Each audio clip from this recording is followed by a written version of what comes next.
This one is a little beefier with a bigger Honda engine, and I'm thinking this might serve me better if I can get it running.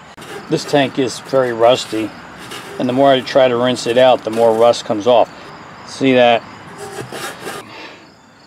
How do you like that?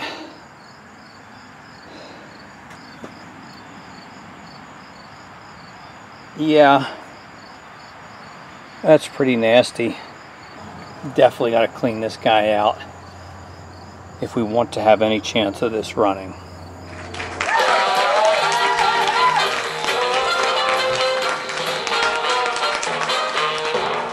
Thank you so much, and welcome back to Buck Small Engine DIY on YouTube.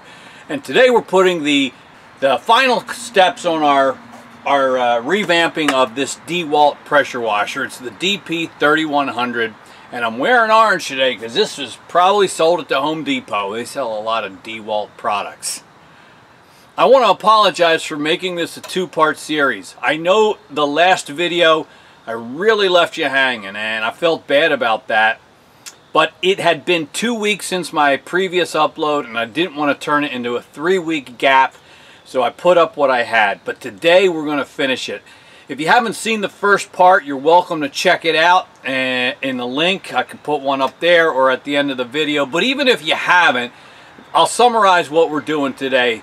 We're going to finish our revamping of this trash-picked DeWALT pressure washer. Hold on a second. And we got 3 things that we need to do.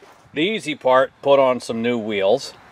Next, install a new gas tank. The other one was completely really bad shape. Picked up one easily enough for not too much money. We've cleaned. We're going to rebuild that carburetor, put it back together. And those are the 3 steps we're going to take to get this guy back up and running. Interestingly, I did a little poking around online and found that Recon is a construction company based out of Mahwah, New Jersey. So a couple hours north of where I am.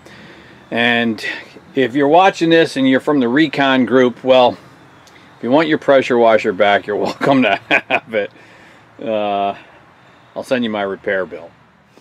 All right, let's start with something easy. I got some new wheels. The other tires were in horrible condition and flat. And I got these at Harbor Freight Tools.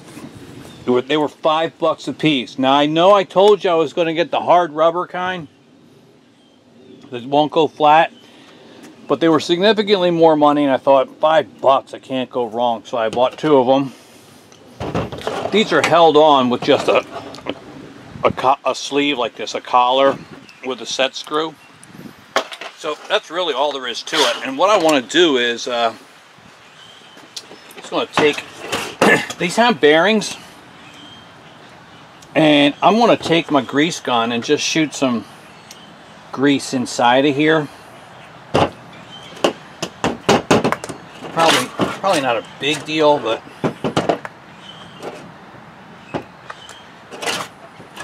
it might help a little bit in the longevity of our wheels. All right.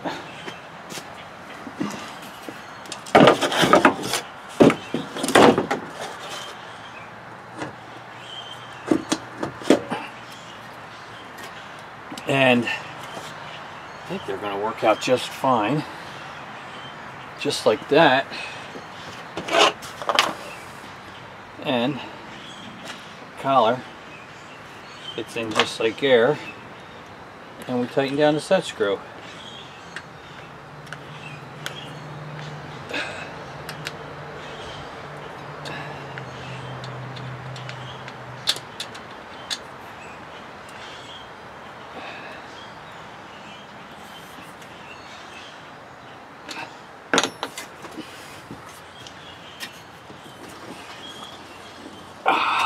Good. Do the other side and that'll be done. Well, here's a look at the replacement tank, and I was happy to find that there's a lot of these for sale out there, and I got it on eBay, and it's $26.16 shipped to my door. That's the price plus tax and shipping. So that's to me very, very reasonable. I think it's exactly what we need. Kind of dented on this corner, and there's the box. The box it came in was pretty well mangled, and I don't think that's a deal breaker at all. That's no big deal really. And it also came with the cap, this insert, strainer, new piece of hose, and the in-tank filter.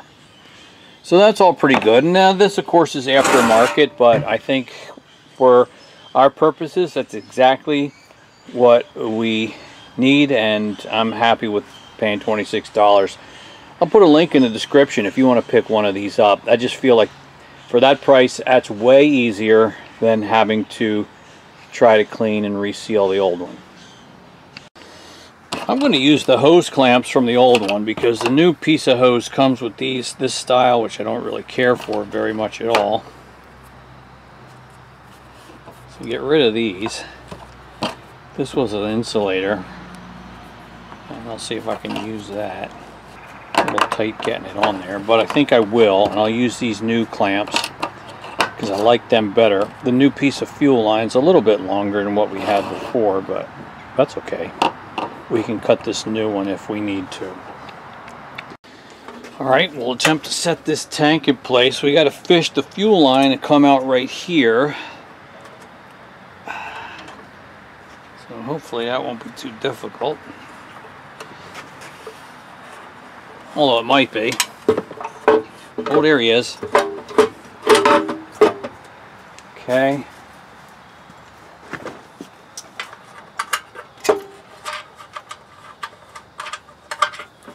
And this has to slide through these holes here. That's pretty good. And you'll recall we have a couple of 10 ml nuts here.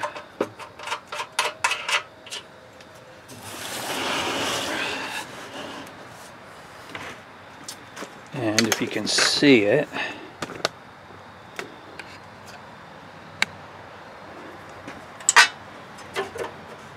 this bolt goes through here.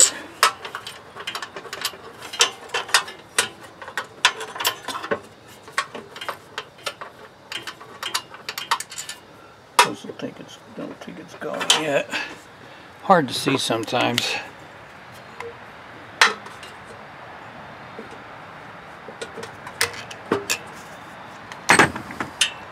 I'm going to loosen these nuts a bit so I have a little more play.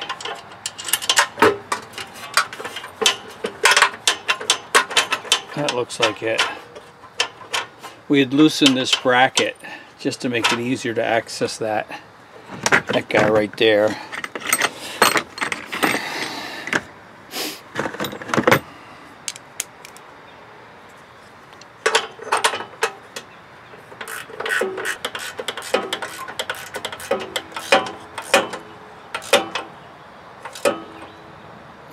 Alright, that's that. And then this bracket can go back down.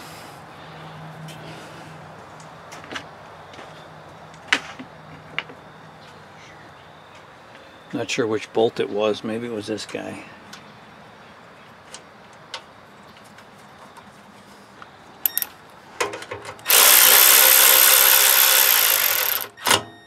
There we go. And then this one we had loosened. All right.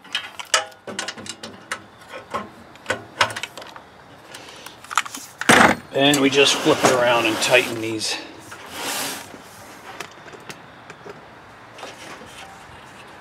These guys right here.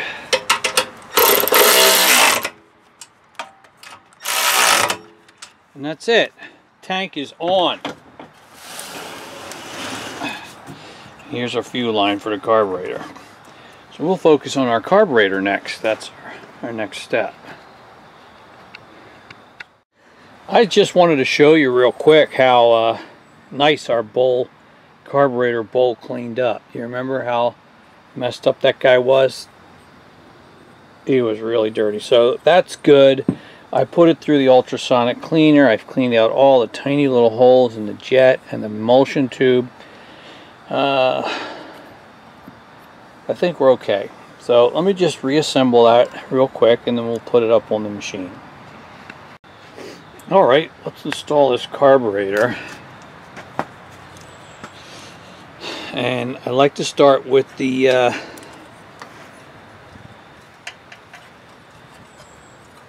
linkages. So the throttle linkage, actually, I got to at least start it onto the posts.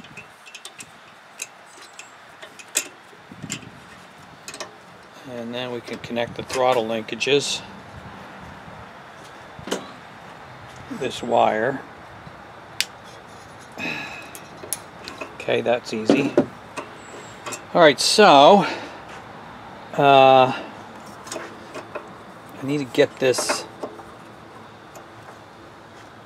Probably can't see them. I'll give you a closer look. Hold on.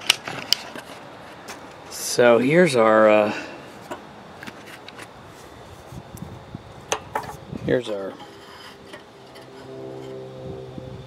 hose. It's just way too long here. So I gotta cut that and get it onto there. And we'll take our clamp, slide that onto the end of the hose.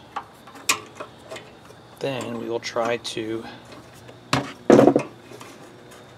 connect that hose onto the inlet.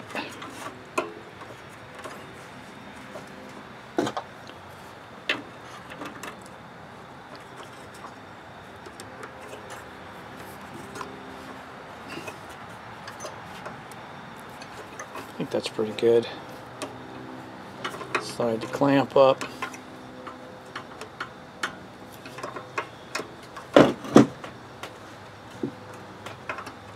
That should be good. We'll have to just check and make sure it doesn't leak.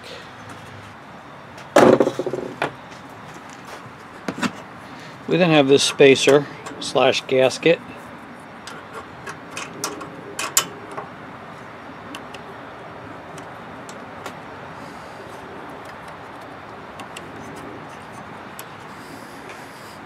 Then this intake assembly.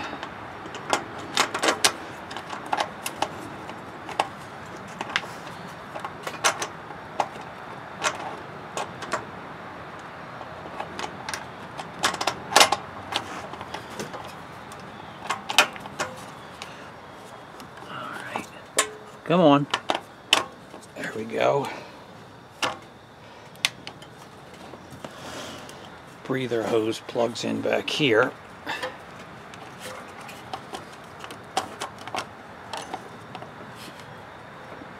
I think we got it. A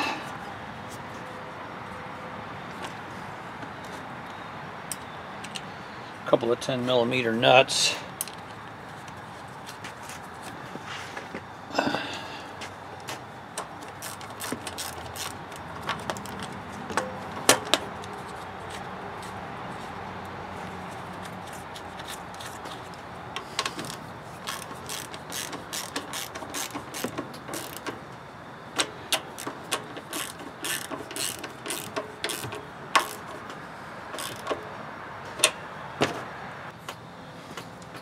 Fuel shut off, choke, throttle.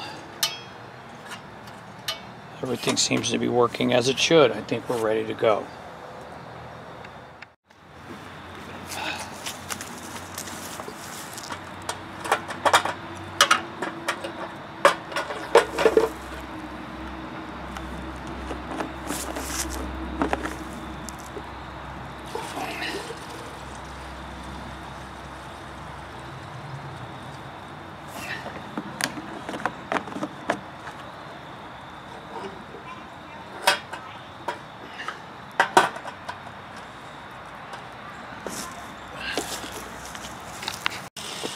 Well, I'm still waiting on the arrival of some hoses and connectors that I ordered. It's supposed to come tomorrow, but I thought we could at least see if it's going to run now. I got the hose connected, and we'll see if it'll fire up for us.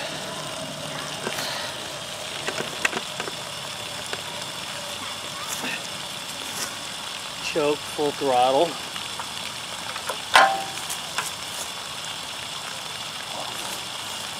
Run position.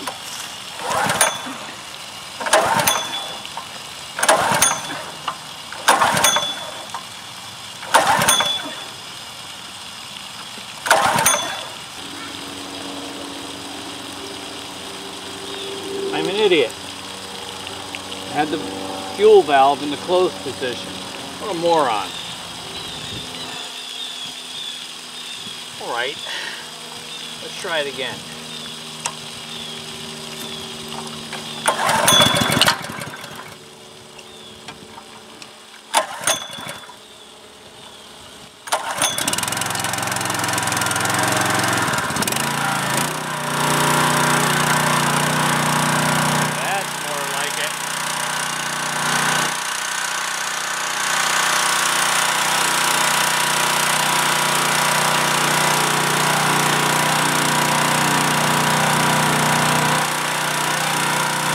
Sounds really good.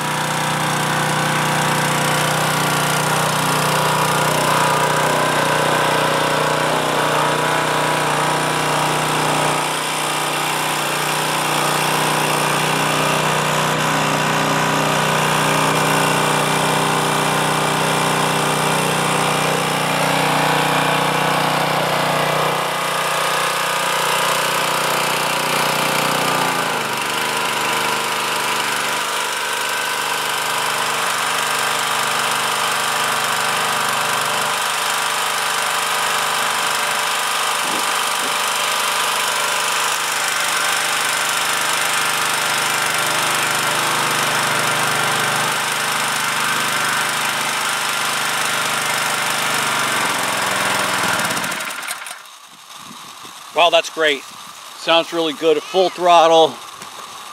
Sounds really good at idle. Once I remembered to open up the fuel valve, that helps. That's awesome. So the DeWALT pressure washer lives again, and that feels really good. And you know that feeling too, right? When you do the work and it fires up. I'm just really happy to have this. The only sad part now is I gotta pressure wash the house. I prefer fixing things and tinkering than actually using the machines. But that's what I'm gonna do. So I spent $10 on the wheels. I spent $26 on a fuel tank. I got some parts on order, hose and connectors.